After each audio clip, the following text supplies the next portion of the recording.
안녕하세요. 저는 바이브 컴퍼니 스마트시티 연구소장을 맡고 있는 안창원이라고 합니다. 오늘은 디지털 전환의 총아, 디지털 트윈이라는 제목으로 여러분들과 함께 얘기를 나누고 싶습니다.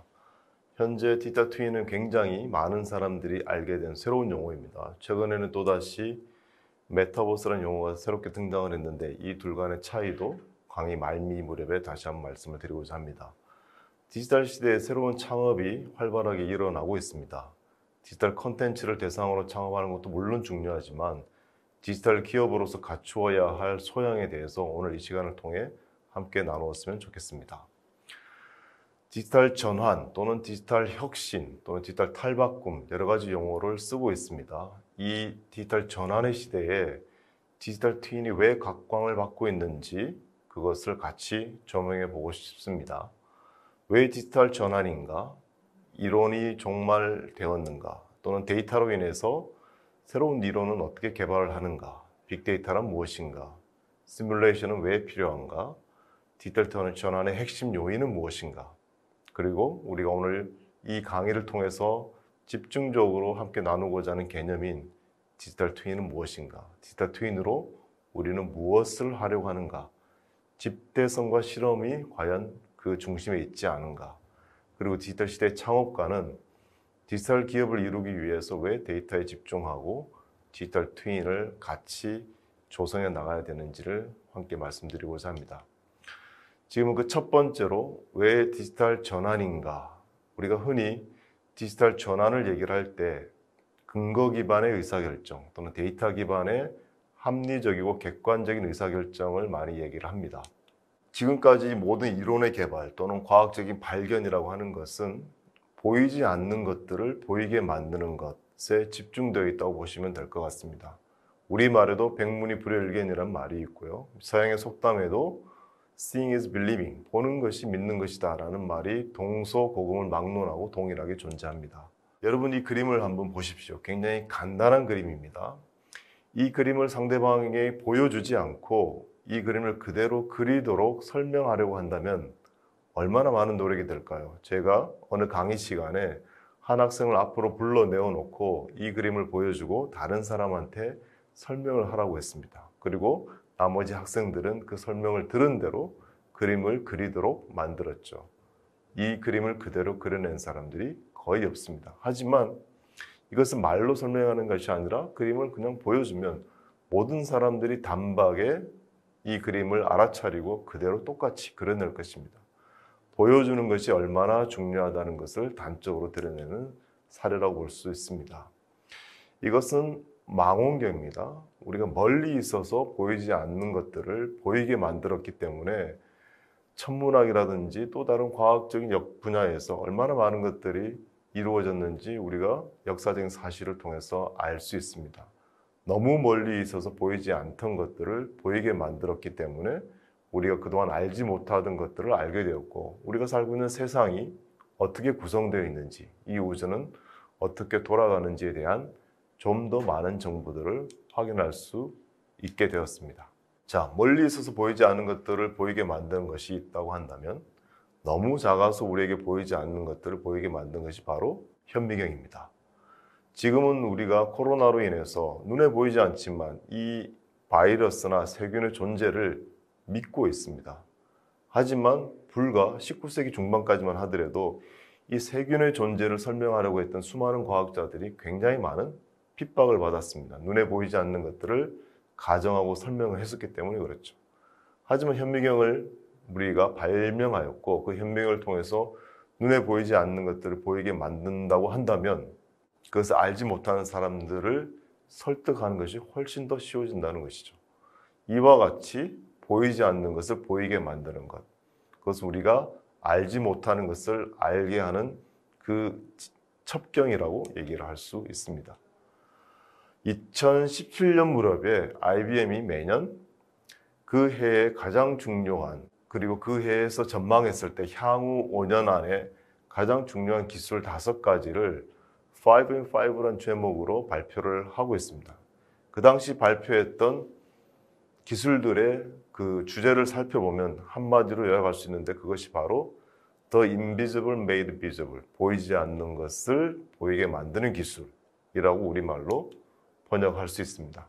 그 5가지를 하나하나 살펴보면 인공지능은 사람의 말을 분석해서 그 사람의 정신건강 상태를 보여줄 것이다.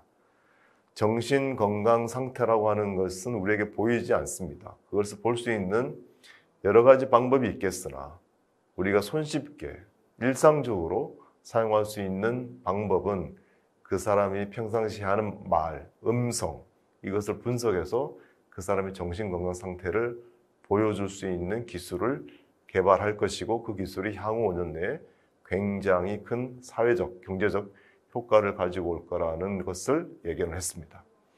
그리고 하이퍼 이미징과 인공지능은 슈퍼맨과 같은 시각적 능력을 제공할 것이다 라고 얘기를 하고 있습니다. 인간은 가시광선 범위 내에 있는 것만 볼 수 있고요. 또 특정 거리 내에 있는 것만 볼 수 있습니다. 우리가 일상적인 생활에 있어서 인간이 습득하는 정보의 70% 이상은 시각적인 정보로 획득을 하고 있습니다. 근데 우리가 눈에 보이지 않는 것들이 훨씬 더 많이 있는 것이죠. 사람의 눈에 보이는 물질은 이 지구상에 존재하는 물질 중에 5%도 되지 않는다는 과학자들의 보고가 있습니다. 만약에 우리가 또 다른 센서를 동원해서 또는 활용을 해서 이 보이지 않는 나머지 95%를 시각적으로 인지하고 그 정보를 읽어낼 수 있다고 한다면 우리가 모르는 분야에 대해서 훨씬 더 많은 데이터와 그 다음에 지식과 지능을 획득해 나갈 수 있을 겁니다. 그리고 이 3번째, 매크로스코프라고 하는 것이 오늘 강의의 주제인 디지털 트윈과 매우 근접해 있습니다. 사람이 또 보지 못하는 것 중에 하나가 우리가 일상적으로 접할 수 있다고 하더라도 전체를 한꺼번에 보는 능력이 굉장히 부족합니다. 물론 그것은 사람이 갖고 있는 물리적인 한계, 시간과 공간의 제약을 벗어날 수 없다는 한계 때문에 우리는 시간과 공간적으로 전체를 보는데 굉장히 열악합니다. 그래서 누군가가 서울시 전체에 대해서 또는 우리나라 전체에 대해서 또는 지구 전체에 대해서 한눈에 조망할 수 있는 정보 체계를 만들어준다고 한다면 그것이 굉장히 우리에게 이점이 있을 것입니다. 그 단적인 예가 바로 세계 지도일 것이고 구글 얼스가 추구하고 있는 정보 체계의 목적이라고도 볼 수 있을 겁니다. 4번째, 5번째 역시 우리가 사람의 감각기관만으로는 볼 수 없는 것들을 기술과 새로운 센서들을 통해서 훨씬 더 많은 양의 데이터들, 그리고 감지하지 못하는, 인식하지 못하는 정보를 획득하고 그것을 우리의 의사결정에 활용할 수 있도록 만들어 나가는 기술이라고 보시면 될 것 같습니다. 특히 도시를 운영하는 분들에 있어서 또는 행정하시는 분들에 있어서 시민과 공무원들 사이에는 늘 장벽이 있습니다. 문제를 겪고 있는 시민과 그리고 문제를 겪지는 않지만 그 문제를 풀어야 하는 책임을 갖고 있는 정부 또는 지방정부 또는 담당 공무원들 사이에는 늘 인식의 차이가 존재할 수밖에 없기 때문에 흔히 우리는 현장에 답이 있다, 현장 행정을 하라 라는 식으로 얘기를 많이 하고 있습니다. 하지만 곰곰이 생각을 해보십시오. 모든 공무원들이 그 사건이 이벤트 또는 불편한 환경이 처해 있는 현장을 다 돌아다닌다고 한다면 그게 과연 효과적이고 효율적인 행정이 될 것인지를 곰곰이 생각해 보셨으면 좋겠습니다. 정말 우리가 인지하지 못하는 부분에 대해서 샘플링을 통해서 몇 가지 케이스에 대해서는 우리가 현장에 나가볼 수 있긴 하겠지만 모든 공무원들이 다 현장에 나가 있다고 한다면 그 전체 정보를 취합하고 전체 도시의 현황을 식별하고 문제가 무엇인지 따져보고 그 문제를 해결할 수 있는 대책은 무엇인지를 고민하는 사람들은 다 어디에 있겠습니까? 자, 그래서 우리는 현장에 답이 있다는 것을 부정하는 것은 아니지만 그렇다고 해서 이 문제를 풀어야 하는 주체들이 다 현장에 나가서 시간을 허비하게끔 만들어서는 안 된다는 것입니다. 그래서 현장에 나가서 우리가 획득할 수 있는 데이터와 정보를 내가 앉은 사무실에서 정보의 손실을 최소화한 형태로 재현할 수 있다고 한다면 현장 행정 또는 현장 경영의 이점은 살리면서도 우리가 시간과 공간의 제약을 벗어나 훨씬 더 의미 있고 가치 있는 일들을 할 수 있게 될 것입니다. 자, 그와 같은 목적으로 우리가 그와 비슷한 작업들을 많이 해왔습니다. 실제로 만들어져 있지 않는 것, 미래의 계획 또는 이미 존재하지만 멀리 있어서 우리가 직접적으로 관찰하거나 데이터를 획득할 수 없는 대상에 대해서는 모형을 만듭니다. 이와 같이 동대문 디지털 플라자를 만들고자 계획을 세우고 그 계획에 대해서 동의를 얻고자 할 때에도 그냥 글로서 말로서만 설명하는 것이 아니라, 그리고 그냥 그림으로서만 설명하는 것이 아니라 그 모형을 만들어 놓고 주위 환경과 어떻게 어울릴 것인지를 보다 좀 더 실감나게 만들어서 그걸 가운데 두고 얘기를 진행한다 그러면 상당히 많은 부분에 있어서 공감대에 이르기까지 그 노력을 절감할 수 있습니다. 우리가 자동차를 만들 때에도 모갑이라는 개념으로 아주 양산되기 전에 차량의 모습이 어떤 모습인지, 이 차량은 어떤 기능과 성능을 가지고 우리에게 효익을 줄 것인지를 설득하고 설명하는 데 활용을 합니다.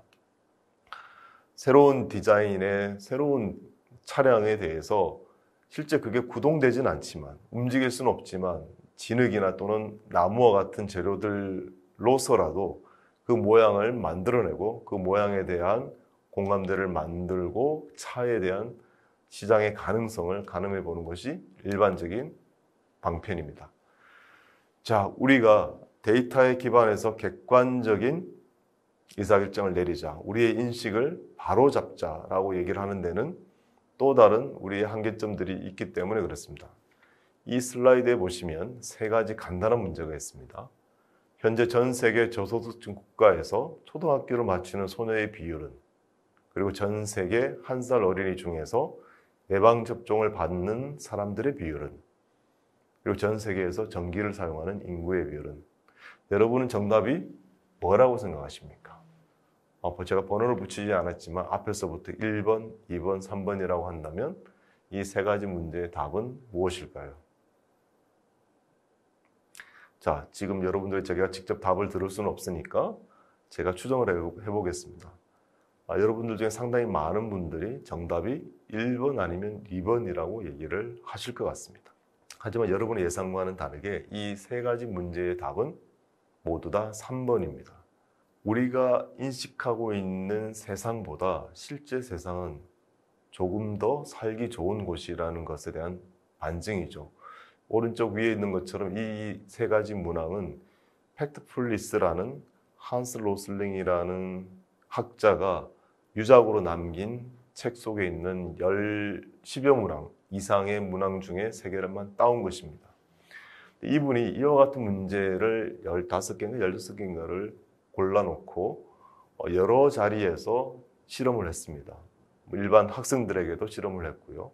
대학생들 또는 식자층, 심지어는 노벨상을 수상한 과학자들한테도 똑같은 질문을 했습니다. 하지만 그분들의 정답률도 여러분보다 결코 낮지 않았다는 것이죠. 우리는 모르는 것이 아니라 잘못 알고 있습니다. 이것은 누구 탓이 아니라 일반적으로 비정상적인 사건과 이벤트에 집중하는 우리 인식체계 또는 매스컴의 전달 행태에 따라서 상당히 많은 사람들이, 거의 대부분의 사람들이 실제 현상을, 현실을 제대로 알다기보다는 모르거나 또는 잘못 알고 있다고 보면 될 것 같습니다. 만약에 유엔의 어느 담당자가 전 세계를 대상으로 유엔의 정책을 펴나갈 텐데 저개발 국가의 개발 정책들을 만들 때 이런 잘못된 인식을 바탕으로 불필요한 예산을 집행한다고 생각을 해보십시오. 물론 그 과정 중에 누군가가 객관적인 데이터를 들이대고 잘못된 의사결정의 길로 가는 것을 막을 수도 있습니다. 하지만 다수가 잘못된 정보를 통해서 잘못된 인식을 가지고 있다면 그 결과를 뒤집기는 훨씬 더 어려운 것이죠. 이 그림이 지금 이 PDF 파일이라 움직이지 않습니다. 여러분 혹시 구글 검색해서 이와 유사한 그림들을 찾아보십시오. 어떤 분들에게는 이 고양이가 또는 춤추는 발레리나가 시계 방향으로 도는 것처럼 보일 수도 있고, 또 어떤 분들에게는 반시계 방향으로 도는 것처럼 보일 겁니다. 어느 것이 맞다고 얘기할 수가 없습니다. 여러분들의 뇌가 좌뇌, 우뇌로 구분이 될 텐데요. 어느 쪽 뇌가 조금 더 발달했냐에 따라서 어떤 분들에게는 시계 방향, 어떤 분들에게는 반시계 방향으로 도는 것처럼 보인다고 합니다. 이 상황을 가지고 도는 방향이 어느 방향이 절대적으로 옳다라고 서로 다투거나 의견을 나누는 것은 아무런 의미가 없습니다. 우리는 각각 자기가 태어나고 교육받고 자라온 역사적인 경로에 의해서 조금은 편향되고 부분적이고 또는 파편화된 지식체계를 가지고 있을 수밖에 없다는 것을 스스로 인정을 하고 또 다른 시각으로 사태를 바라보는 또는 현실을 바라보는 다른 시각과 전체적인 조망을 할 수 있는 합의점을 찾아가는 그런 과정들이 우리에게는 필요한 겁니다. 우리가 직접 경험하는 것도 각자의 뇌가 우뇌가 더 발달했든지 또는 좌뇌가 더 발달했든지 따라 서로 다르게 인식이 됩니다. 근데 우리가 직접 경험하지 못한 부분들은 다른 누군가의 관찰 결과를 전달받게 됩니다. 그러면 그 사람 역시 우리와 똑같이 어느 한쪽의 뇌가 더 발달한 것에 따라 똑같은 상황을 서로 다르게 볼 수 있을 거고요. 그 사람이 갖고 있는 가치관의 체계에 따라 어떤 현상에 대해서 프레임을 만들어 놓고 부분적으로 관찰을 하는 경우들이 대부분일 겁니다. 우리는 그렇게 그 조각조각난 데이터, 지식, 그리고 약간은 편향되게 해석된 데이터와 지식을 전달받아 우리가 살고 있는 세상이 어떻게 진행되고 있는지 돌아가고 있는지에 대한 퍼즐을 맞추는 작업, 굉장히 어려운 작업들을 각자 하고 있다고 보시면 될 것 같습니다. 자, 그럼 우리가 이러한 우리의 제한적인 인식체계를 바로잡기 위해서 데이터를 충분히 활용하자고 말씀을 드렸습니다. 그럼 요즘같이 빅데이터를 외치고 있는 시대에 과연 그러면 데이터만 잔뜩 모아놓으면 우리가 정말 현실을 제대로 볼 수 있겠느냐라고 다시 한번 반문을 하셨으면 좋겠습니다. 이 그림은 파이프를 그린 그림입니다. 하지만 이 그림의 제목은 이것은 파이프가 아니다라는 것이 이 그림의 제목입니다. 우리가 실제 존재하는 것을 아무리 똑같이 묘사하려고 노력한다 하더라도 그것은 실제 그 자체를 대신하거나 완벽하게 대변할 수가 없습니다. 데이터가 아무리 많다 하더라도 데이터에 절대적으로 의존하는 것, 그것에 대한 경계라고 이해를 해주시면 좋겠습니다. 우리가 데이터를 충분히 활용을 하되 그리고 우리의 편향된 인식체계를 바로잡기 위해서 데이터의 도움을 받되 데이터로 표현된 현상 또는 현실에 대해서 절대적으로 의존해서는 안 된다는 것을 다시 한번 말씀드리고 싶습니다. 이 장 보들리아르라는 철학자가 시뮬라크로, 시뮬레이션이라는 이름으로 개념을 소개를 했습니다. 실제로는 존재하지 않는 대상을 존재하는 것처럼 만들어 놓은 인공물이고 마치 데이터로 우리가 시뮬레이션하는 세상을 말하는 것과 같이 생각할 수 있습니다. 하지만 이것은 결국 우리 인식을 지배할 수 있기 때문에 실제 존재하는 것보다 더 실제처럼 인식이 될 수 있는 대체물이라고 볼 수 있고요. 그래서 결국 우리는 조금은 자조적이긴 하지만 이미지, 즉 데이터가 때로는 현실을 지배할 수 있다는 것을 부정하기가 굉장히 어렵습니다. 우리 이미 꽤 오래전에 우리에게 소개되었던 영화 매트릭스를 보면 현실 세계와 그 다음에 가상 세계를 넘나들면서 도대체 어느 쪽에서 살고 있는지 의미 있게 살고 있는지를 구분하기 굉장히 어려웠던 영화를 본 적이 있습니다.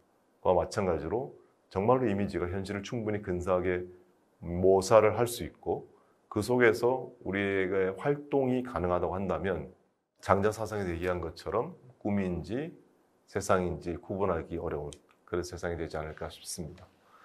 또 하나 우리가 갖고 있는 의식체계의 한계점을 최근에 행동경제학 분야에서 많이 증명을 해주고 있습니다. 이거는 데니엘 캐너먼이라는 행동경제학자가 우리 뇌의 의사결정 구조를 살펴본 결과를 간단한 하나의 화면으로 정리한 것입니다.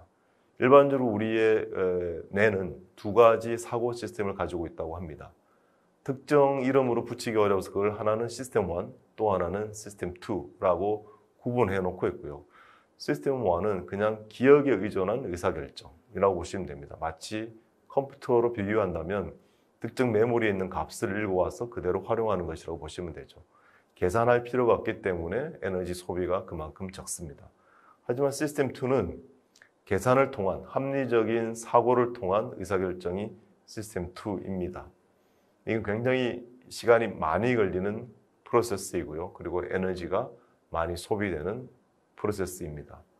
우리가 일상적으로 내리는 의사결정의 95%는 이 시스템 1을 통해서 이루어지고요.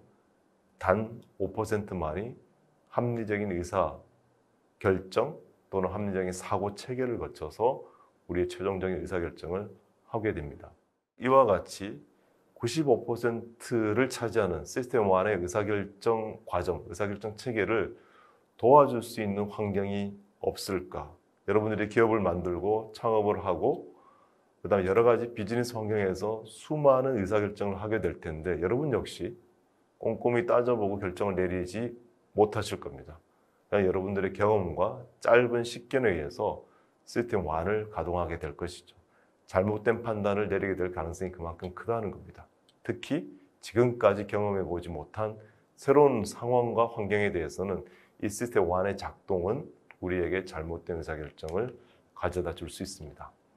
심리적으로도 우리는 독립적이지 못합니다. 이 동조 실험이라는 심리학에서 유명한 실험이 있습니다.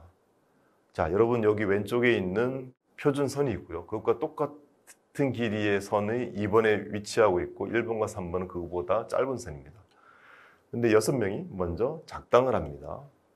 이 질문에 대해서 자, 이 표준이 되는 선과 같은 길이의 선이 뭐냐고 물어봤을 때 앞에 6명이 1번 또는 3번이라고 대답을 합니다. 그러면 그 상황을 모르는 실험 대상자가 들어와서 그 사람에게 똑같은 질문을 하게 됩니다. 이 기준이 되는 선분과 같은 길이의 선분이 무엇이냐고 물어봤을 때 그 사람은 앞에서 이미 대답한 6명의 대답에 독립적이지 못하고 그 역시 1번 또는 3번이라고 동조적인 답변을 하게 됩니다. 그 비율이 무려 60%가 넘습니다. 우리가 어떤 상황을 객관적으로 판단하는 것이 그만큼 어렵다는 것이 이 심리적인 실험으로 증명이 됩니다. 또 하나, 이 권위에 대한 복종이라는 실험이 있었습니다. 우리가 어떤 환경 내에서 권위가 주어져 있다고 한다면 그것이 때로는 비정상적인, 비이성적인 명령이라 할지라도 대부분의 사람들은 그것을 따르더라 하는 것이 이 심리학 실험의 결과였습니다. 영어 단어를 외우게 만들었고요. 그 앞에서 그 학습 보조자가 연결되어 있는 이 전기 자극을 그 답을 옳게 말하느냐 틀리게 말하느냐에 따라서 전기 자극을 주도록 실험이 고안되어 있습니다. 그 전기 자극은 1V, 굉장히 낮은 전압에서부터 200V가 넘는, 그러니까 생명에 지장을 줄 수 있는 전압의 세기까지 다양하게 버튼이 만들어져 있었습니다. 그리고 틀릴 때마다 그 단계를 하나씩 높일 수 있도록 만들었던 것이죠. 상당히 많은 사람들이 200V 이상의 버튼을 눌렀습니다. 우리의 예상과는 달리. 여기 보시는 것처럼 375V 또는 450V까지도 실험에 설계가 되어 있었고 그 버튼까지 누른 사람들이 적지 않았음을 보실 수 있습니다. 한나 아렌트라는 학자가 나치에 동조한 사람들의 모습을 보면서 왜 사람들은 악한 행동을 하게 될까를 연구하다가 이와 같은 실험까지 연계가 되었습니다. 악의 평범성이라는 이름으로 이름 붙여진 이 실험은 누구나 다 그런 환경이 주어지면 우리가 지금은 상식적으로 판단했을 때 그러한 행동을 할 수 없을 거라고 여겼던 것들까지도 하게 되는 것들을 이 실험을 통해 증명이 되었습니다. 다시 말씀드리면 우리는 불완전하고 부족한 의사결정 체계를 갖고 있는 개인들입니다. 그러한 개인들이 갖고 있는 데이터와 지식을 통합하고 연계해서 모아놓은 그 환경을 우리가 공유하지 않으면 앞으로도 지금까지도 잘못된 의사결정을 수없이 반복해 왔고 앞으로도 하게 될 가능성이 굉장히 큽니다. 새로운 시대, 디지털 혁신의 시대, 왜 데이터가 점점 더 중요해지는가를 다시 한번 단적으로 말씀드리면 이와 같이 우리의 한계를 데이터를 통해서 디지털 트윈을 통해서 개선하고 그 한계를 극복하고자 하는 노력이라고 이해해 주시면 좋겠습니다. 오늘 첫 번째 강의는 이것으로 마무리하도록 하겠습니다.